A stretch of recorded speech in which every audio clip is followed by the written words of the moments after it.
ના મળે એટલે પાછલા જન્મના પારક કર્મ છે તમારા, તે પારક કર્મના આધારે તમને અહીં સદગુરુ મળ્યા. સદગુરુ મળ્યાને જે ઉપદેશ આપ્યા એટલે સદગુરુ એમ જ ના બને. સદગુરુ એમ જ ના બને. સદગુરુ જો બને તો સદગુરુ પરમાત્માને સાક્ષાત્કાર કરવો પડે. પરમાત્માને સાક્ષાત્કાર કર્યા પછી સદગુરુ બનાય. સદગુરુ એમ જ ના બનાવે. એક જીવને જો ઉડાડી મારું તો એના 78 પેઢીનો પાપ મારા માથા પર લાગુ પડે. એટલે મારે બરાબર છાતી ખોલીને એંગળવા જતો અને ફાઇટિંગ કરો તો ભલે ભજન કરવા તમારી આગળ સમક્ષ બેઠો છું. આજે મહિલો તો મહિલો, અને આજે તમે મને ઓળખો તે તમારો ભાવ પ્રાપ્ત છે. એટલે ખરેખર તમે વિચારીને પગલું ભરજો. બીજા પાસે કદાચ ગમે તે કરશો કે આટલા પાણીની જઈને બધા મંત્રી જપશે, કદાચ શમશાન ભૂમિમાં જઈને પાઠ ઉડાવે અને ભૂત લોકોને બોલાવે, એવા તમને ઉપદેશ આપે. એ ઉપદેશ મારી પાસે નથી. મારી પાસે ઉપદેશ આ જીવનને પાર કરવા માટેનો છે. આ જીવનને મૃત્યુ લોકની અંદરથી, દુઃખની અંદરથી મારે બચાવવા માટે હું આવ્યો છું. એટલે ખરેખર તમે મને ઓળખજો કે પૂર્ણ બ્રહ્મ અવિનાશી સદગુરુ સ્વરૂપ જે નિર્મૂળ નિરાકાર જે મતલબ વ્યાપેલો છે પરમાત્મા, તે જ પરમાત્મા સાક્ષાત્કાર સગુણ રૂપમાં આવી બેઠેલા છે.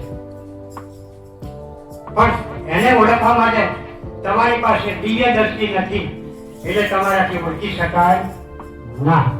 કેમ કે જંગલની અંદર જાવ તો જંગલની અંદર એક વાઘ છૂટો હોય, બાકીના બધા પ્રાણી કબજે થઈ ગયા હોય, વાઘની ઘાત લાગે.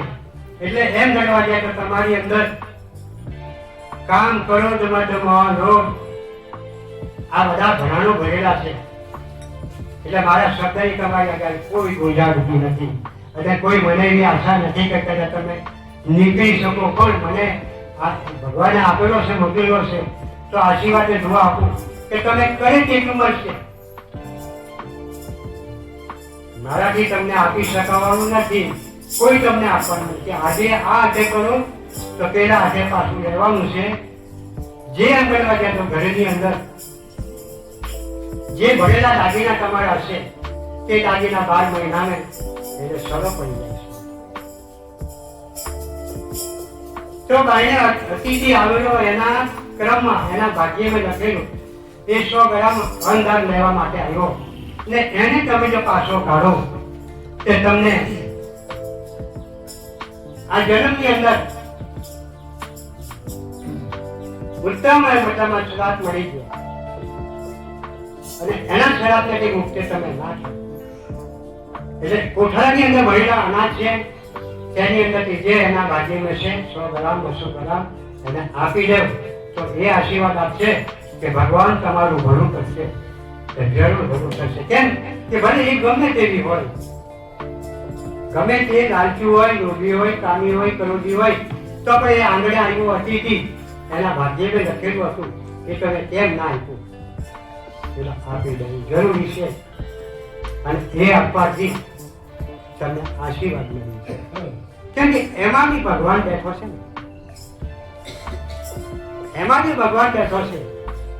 આજે પશુઓ મારે, પ્રાણી મારે, પક્ષીઓ મારે, જાનવરો કાપે, કઈ મજામાં બલિદાન કરે છે અને તેના માંસ મદિરા ખાય અને મારા રાજી ખુશ થાય છે. અને ધર્મ પાછો પકડી લીધો સનાતન. કોઈની સંપ્રદાયની અંદર આ ભ્રષ્ટાચારી આ રીતે ચાલતું હોય છે, પણ તેની આપણે પડી નથી. પણ આપણા એક મતલબમાં જીવનની અંદર મતલબમાં જે સનાતન ધર્મ મળ્યો એટલે સનાતન ધર્મની અંદર હિંસા થતી નથી. કેમ હિંસા નથી થતી? કે પરમહંસ જીવ સનાતન, પરમહંસ જીવ સનાતન મરે ના કોઈને મારે. અખિલ બ્રહ્માંડમાં સંચય ચલો આપી રહ્યો पशु में जो, प्राणी में जो, जानवर में जो, माछली में जो, झेड़का में जो, कोई भी बीजा वगैरह जानवरों में जो, कीड़ी में जो, सर्वनी अंदर परमात्मा नो अंश समझो। परम अंश जीव सनातन એટલે આપણો જે સનાતન ધર્મ નું તમે જો પાલન કરો તો કોઈ પણ પ્રાણીને તમારાથી મારી શકાય ના,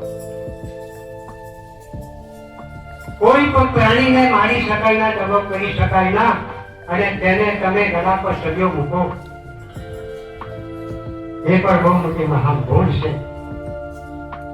જાણ્યા વિનાની મતલબ અંદરમાં જાગ્યા વિનાની સવાલ નથી। તો કદાચ સનાતન ધર્મની અંદર જે મૂળ રહસ્ય છે એ રહસ્ય તમે જ્યાં સુધી એનું પાલન ના કરો ત્યાં સુધી તમને સનાતન ધર્મ આપી શકવાનો નથી।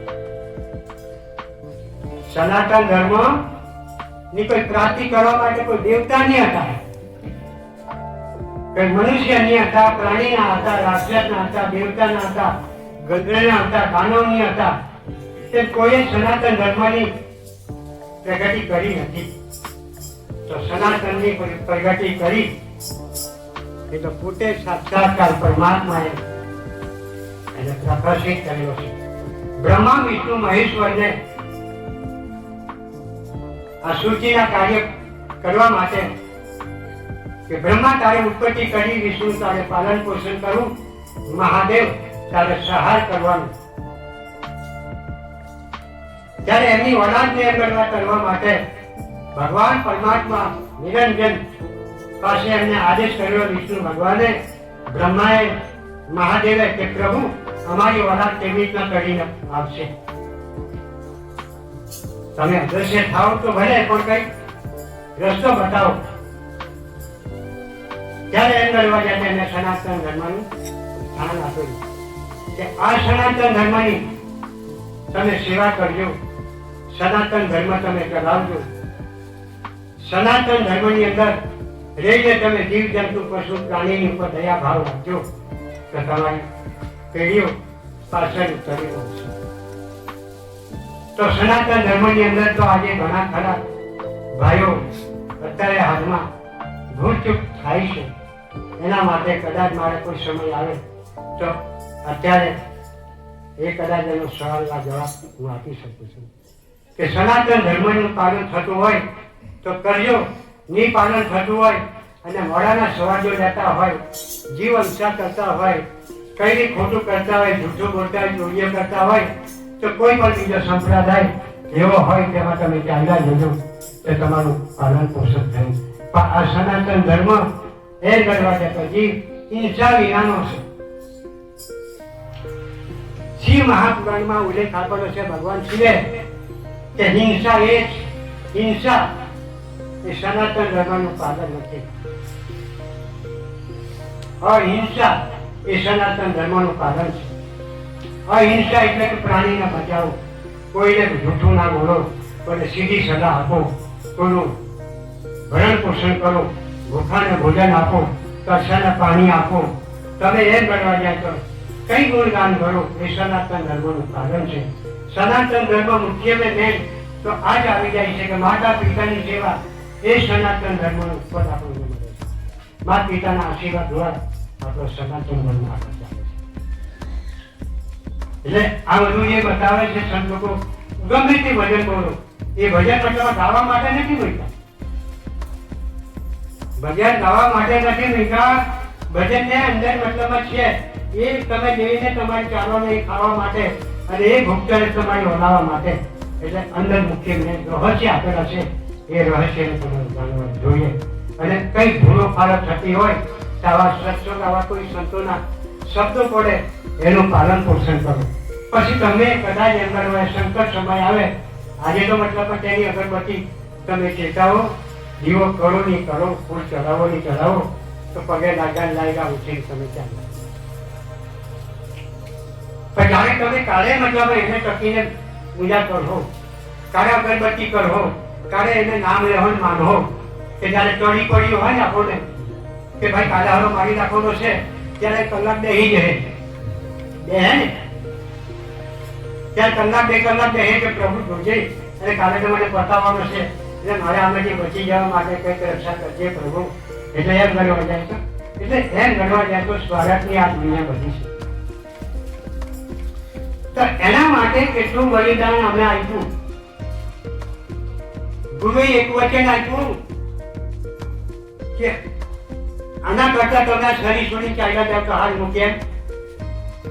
કે આવું બધું ખોટું કરો, દારૂ પીઓ, ચોરીઓ કરો, લૂંટફાટ કરો, હાથમાં તો તમારા ભલા આપણે દાદીઓ, અને એમ કરવા જાય તો આ બધી આવા જંગલોમાં વાઘની વખત ચાલતા પડે, તમારી ઉપર બીજાનું બહુ બગડે તો તમે એની કરતા તમે ચાલ્યા જાવ તો સારી વાત. શરીર છોડીને સીધા વચન આપ્યું, એ વચનનું પાલન કરી દીધું કે વચન આપે તો મારા જે વચન આપ્યું તો એનું પાલન કર્યું. તો આજે પાલન કર્યું, વચનનું પાલન કર્યું તો મને ધર્મ સનાતન આપ્યું અને મને ધર્મ કર્યાનું શરીર પણ બલિદાન આપી દીધું. ખુદ વિચાર કરો, વચન મેળવી જે પુરુષ છે એને કરવું, બીજું કયું નથી. તમે વચનમાં રહો, વચનમાં ચાલો, પછી ભલે એમ કરતા ચાલો નહીં ચાલો એ તો તમારું ભાગ્ય.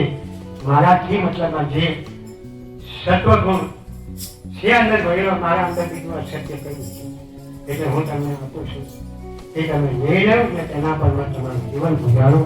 અને કરવાનું એટલે કરવાનું છે હિતથી, ભાવથી, ખરા ભાવથી મતલબમાં જયારે સબળી અંગે એટલું બહુ ખાઈ ભગવાન આપણે એટલું કોઈનું ના ખાય. કેમ એનું એટલું બહુ ખાધું સબળી કે ભાવ હતો, એને ભાવ હતો એટલો. તો એ સમયે સબળીએ જયારે મતલબમાં ઝૂંપડી બાંધી પંપા સરોવર, ત્યારે તો એમને ભગવાનનો જન્મ બી નાખ્યો હતો. ત્યારે ભગવાને એના માટે અવતાર લઈને આવું પડ્યું કે સબળી મારા માટે કરડિયાની અંદર જે ઘોડા રાખે છે ભાવથી, તે ઘોડા મારે ખાવા પડશે. ત્યારે ભગવાને એના માટે જન્મ લેવો પડ્યો. તે મને એવું નથી લાગતું કે તમે ખાતી વેળા બનાવી આપેલું, ભલે તમે કેવી બનાવી હોય તે તમે મને ભૂલી જઈને તમે ખાઈ લો છો ને હું તમારા પછી ખાવા આવીશ ખરું. એટલે જે કઈ મતલબમાં પરમાત્માએ આ બધું રચ્યું છે ને કહ્યું છે તે સંતોના માટે કેવા કેવા અવતારો એને લીધા છે. મત્સ્ય અવતાર લીધો, વરા અવતાર લીધો, વામન અવતાર લીધો, ભગવાન ઋષિ અવતાર લીધો, ભગવાન કૃષ્ણ અવતાર લીધો, રામા અવતાર લીધો, અને એમ કરવા જાય તો અત્યારે પાછો નકલંગી અવતાર લેવાનો ભગવાન. તો એની કઈ એમ જ થોડા અવતાર લઈને આવવાના. આપણા માટે ભગવાને જે બધું કઈ કહ્યું છે ને આપણા માટે તે કરીને જો અત્યાર પછીથી આવશે, પણ એટલું કે અત્યારે બી મતલબમાં ભવિષ્ય મેં કઈ બનવાનું છે એ તો તમે જાણતા જ નથી. ભવિષ્યનું શું બનવાનું છે, પાછળ તમારી શું બનવાનું છે એ તો તમે જાણતા જ નથી.